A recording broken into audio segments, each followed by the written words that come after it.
कालचा तुम्ही व्हिडिओमध्ये बघितला असेल एक ॲक्सिडेंट नारळाच्या गाडीचा आणि टमाटरच्या गाडीचा. तर त्याची स्टोरी अशी होती का, तर मित्रांनो आपण परत एकदा आलोय बघा हिंदू हृदय सम्राट बाळासाहेब ठाकरे महाराष्ट्र समृद्धी महामार्ग. असं ट्रॅफिक दिसलं की समजायचं भिवंडी. तर सगळा घोळ झाला मित्रांनो. पोचलोय कंपनीत आपण 4:30ला बरोबर पोचलो होतो, पण याचं गेटच सापडत नव्हतं. मॉर्निंग शिव सकाळ जय शिवराय. रात्री 9ला झोपलो होतो बघा, डायरेक्ट सकाळी 6लाच जागा आली. हे बघा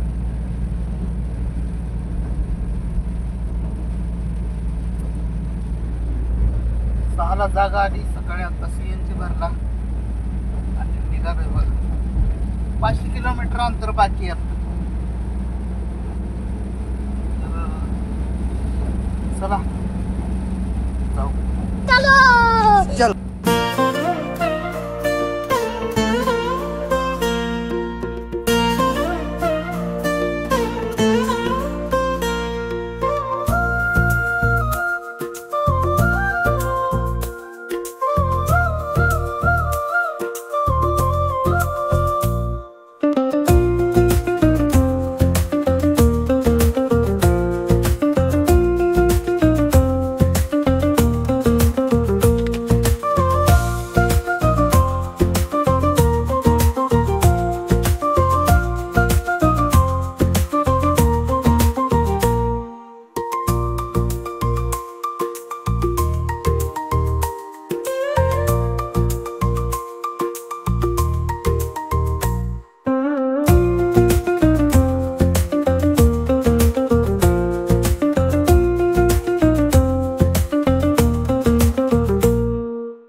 आलोय महाराष्ट्रामध्ये आणि इकडं पण थोडा पाऊस चालूच आहे. धुळे जिल्ह्यामध्ये आपण सध्या. धुळे अजून लांब आहे. तर आपलं अंतर राहिलंय 350 किलोमीटर. तर मित्रांनो कालचा तुम्ही व्हिडिओमध्ये बघितला असेल एक ॲक्सिडेंट नारळाच्या गाडीचा आणि टमाटरच्या गाडीचा. तर त्याची स्टोरी अशी होती का, नारळाची जी गाडी आहे 14 टायर कर्नाटकची गाडी होती. त्याचा ड्रायव्हर अन्या होता. अण्णा, त्याला आपण अन्या म्हणूया. आणि अन्यानं काय केलं, तिथं जेवण केलं एका ढाब्यावर. ज्या ढाब्यावर जेवण केलं त्या ढाब्याच्या मालकाची आणि त्याची ओळख होती, म्हणजे सारखं येत असेल ना या साईडला. तर ते मालकानं काय केलं, ढाब्यापासून 20 किलोमीटर पुढं त्याचं घर होतं मालकाचं.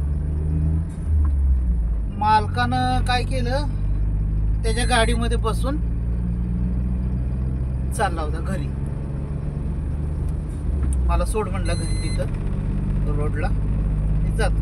मालकाची स्वतःची इर्टिका मालकानं सोडली पुतण्यासाठी. पुतण्या संध्याकाळी येईल घेऊन. आणि मालक आणि मालकाचा 12 वर्षाचा मुलगा ट्रकमध्ये बसला. ट्रकमध्ये बसल्यावर मुलगा म्हणत होता मी दरवाजाच्या बाजूला बसतो. त्याचा बाप म्हटला नको, तू पडची बिडशील, रात्र झाली, झोप बीप लागत तुला, तू मध्ये बस, मी साईडला बसतो. तर ते मालक बघा साईडला बसला आणि गाडी 10 किलोमीटर पर्यंत गेली.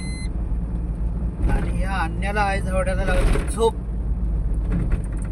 झोपेत अन्यानं ॲक्सिलेटरवरचा पाय काढलाच नाही, असाच दाबून ठेवला.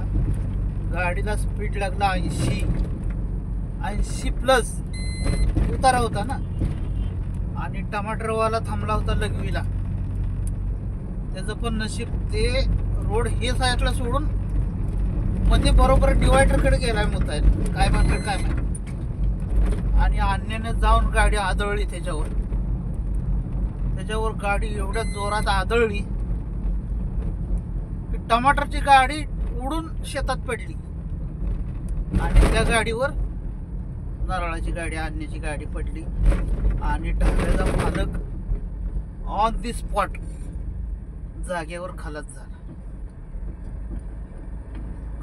झाला आणि तिथं गोळा झाली माणसं गाववाली जवळजवळ 100 ते 150 लोक गोळा त्यांना काढण्यासाठी तर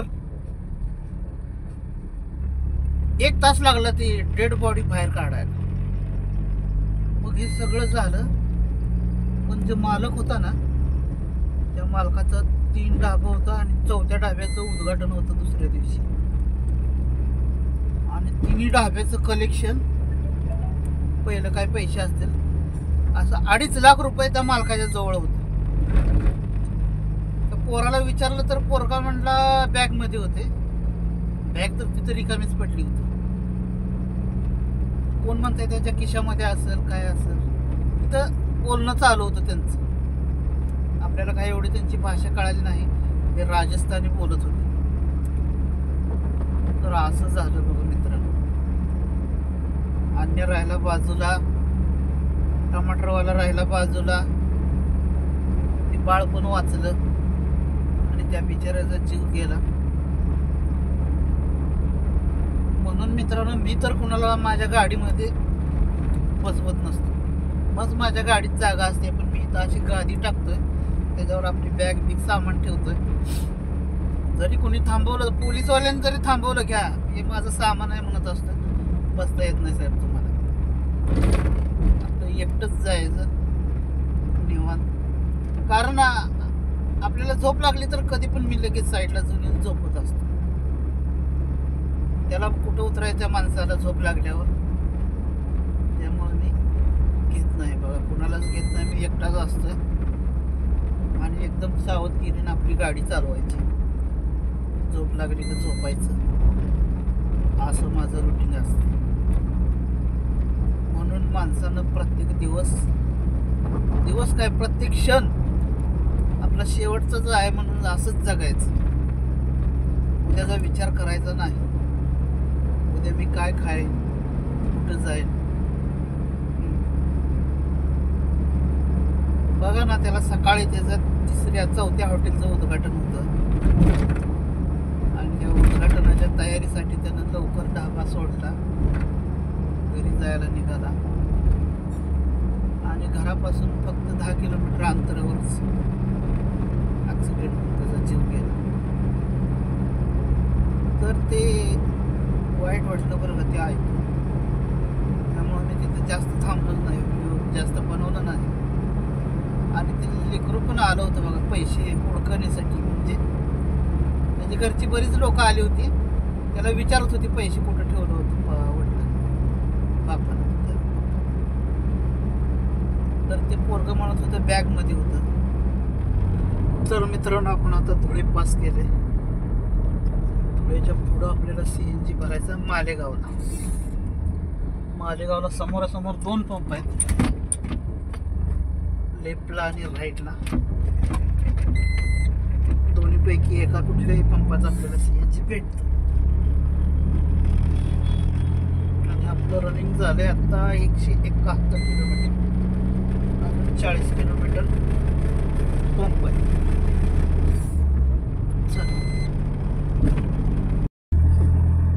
तर मित्रांनो CNG मालेगावचा एक जो लेफ्ट लाईन बंद आहे. राईटला चालू आहे. Your destination is on the left. Right वाला चालू आहे. गर्दी पण कमी. जाऊया आपण तिकडं. त्या बाजूला धुळ्याला जाताना लेफ्ट साईड.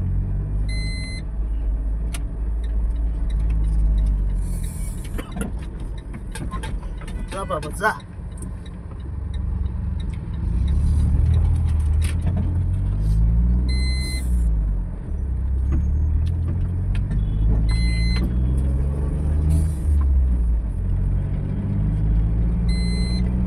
बघा हे पंप. ह्या पंपावर पण मित्रांनो 2 नंबर होते बरं का. एकदा मी इंदोरला चाललो होतो, रात्री 11 वाजले होते. CNG भरायचा बोर्ड लागला होता, CNG शिल्लक नाही. गाड्या येत होत्या जात होत्या. मग मी काय केलं, साईडला घेऊन झोपलो. त्याला विचारलं किती वाजता येतं, तर तो बोलला 1 वाजता 1 बजे आहे का CNG. बरं, झोपलो मी साईडला गाडी लावून. तर थोड्या वेळानं 5 मिनिटांना तिथला कामगार आला एक CNG वाला. म्हणलं भरना है क्या CNG. म्हणलं हाँ, लेकिन 1 बजे आएगा ना. है बोला CNG, लेकिन 100 रुपये एक्स्ट्रा लगेगा. अच्छा आहे का म्हणलं, हे काय भानगड. ठीक आहे म्हणलं, देता 100 रुपये. कारण मला जायचं होतं ना, अर्जंट होतं. त्याला दिलं 100 रुपये आणि CNG भरून गेलो. तो इमर्जन्सी CNG असतं. समजा ॲम्ब्युलन्स, पोलीस गाडी किंवा सरकारी गाडी कुठली असेल तर त्यांना ते CNG द्यायला लागतं. त्या स्टॉकमधला आपल्याला CNG दिला त्याला. चला बघू आता, इथं नंबर येतोय आपला. चल, हे मसाला शेंग घेतली बघा मित्रांनो, सिंग भुजा. तर ही शेंग एवढी कुरकुरीत आहे ना, हे बघा, आवाज आहे का.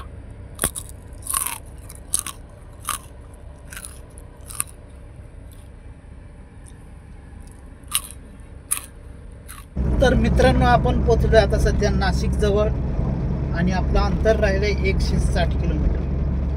म्हणजे जवळजवळ 4-4:30 पर्यंत आपली गाडी खाली होण्याची शक्यता आहे. तर बघू, चला. आणि मित्रांनो, आपला परत एकदा एंट्री होणार आहे समृद्धी महामार्गावर. आपण याच्या आधी एकदा समृद्धी महामार्गावर गेलो होतो, नाशिक टू भिवंडी. आणि आता परत एकदा आपल्याला त्याच रोडनं जायचं आहे. त्यामुळं त्या रोडच्या आधीच आपण CNG BNG भरून रेडी राहावे. मध्ये काय अडचण नको, कारण एक्सप्रेस हायवेला काय पेट्रोल पंप पण नाही, CNG पंप पण नाही, काहीच. चला, CNG पंप आहे. तर आपण लाईनमध्ये लागलो सध्या. आपण कुठं आहे माहिती का, पिंपळगाव बसवंत तालुका घेऊया पेरू टाइमपासला.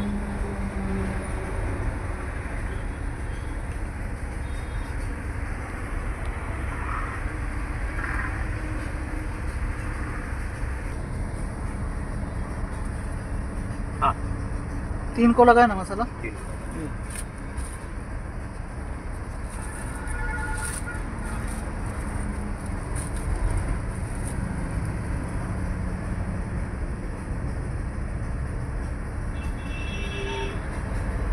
30 रुपयाला अर्धा किलो.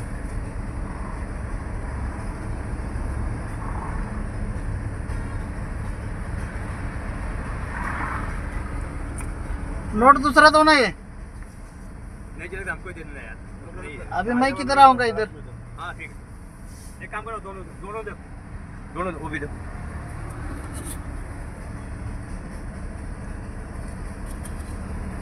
कितना देतो? तर मित्रांनो, आपण परत एकदा आलोय बघा, हिंदू हृदय सम्राट बाळासाहेब ठाकरे महाराष्ट्र समृद्धी महामार्ग. आणि समोर ट्रॅफिक वाले.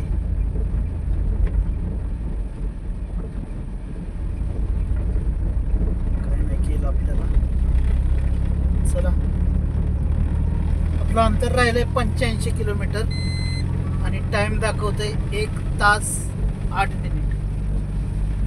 85 किलोमीटरला 1 तास 8 मिनिट दाखवतो. म्हणजे कसं पडलं बघा. किलोमीटरला, 1 किलोमीटरला किती टाइम लागेल तुम्ही सांगा कमेंटमध्ये.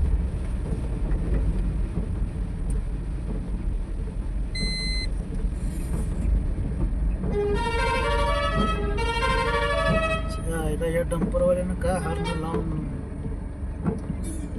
वैतागलेलं आहे.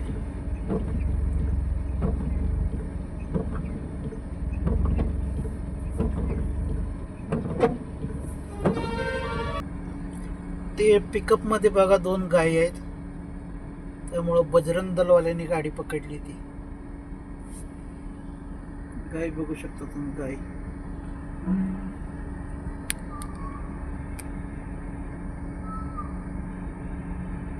दोन गाय आहेत.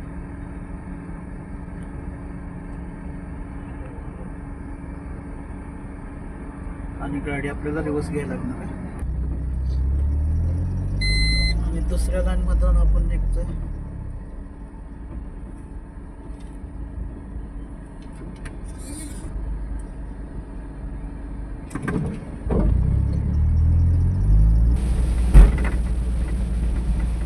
आला बघा मित्रांनो बोधगा. कंटिन्यू 7 किलोमीटरचा बोधगा आहे. लय भारी वाटतं याच्यामधनं जात.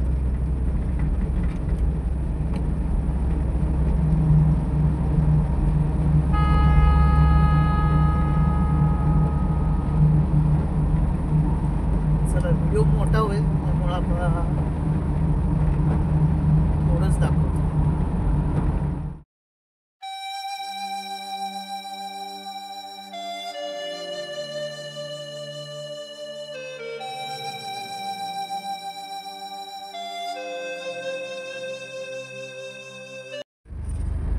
तर मित्रांनो ट्रॅफिक लागले म्हणल्यानंतर आपलं लोकेशन आलं. आणि असं ट्रॅफिक दिसलं की समजायचं भिवंडी आली. कारण मुंबईत सगळ्यात जास्त ट्रॅफिक भिवंडीलाच असते. आपलं लोकेशन राहिले फक्त 5 किलोमीटर आणि आपण पोचतोय फक्त 12 मिनिटात. चला पोचलो बघा कंपनीत. तिथं आपली गाडी खाली होणार आहे. माणूस उभारला तिथं.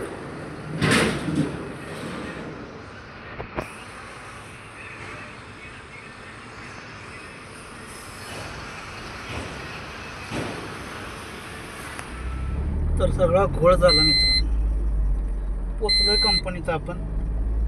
4:30ला बरोबर पोचलो होतो, पण याचं गेटच सापडत नव्हतं. गोल फिरून फिरून 20-25 मिनिटात ते गेट हुडकण्यातच गेली. आणि आता सगळ्यांची सुट्टी झाली, त्यामुळं गाडी खाली होणार नाही आपली आज. उद्या सकाळी 10च्या नंतर. तर आता आपण पार्किंग कुठेतरी बघू आणि सकाळी झाली असती बरं का गाडी खाली. जर नाशिकमध्ये CNG जर भरला नसता तर गाडी खाली झाली असती. माझ्या आत्ता लक्षात आलं, आत्ता डोक्यात आलं. पण जाऊ दे, वेळ निघून गेली. आता काय एसटी गेल्यावर धुरळ्याला हात करून काय उपयोग नाही. जे व्हायचं ते होतच असतंय. टेन्शन घ्यायचं नाही. मला वाटलं आज शुक्रवार आहे काय, आज गुरुवार आहे. मी म्हणतोय आज शुक्रवारच आहे. चला उद्या खाली करून भरू कुठला तरी बाहेरचा लोड.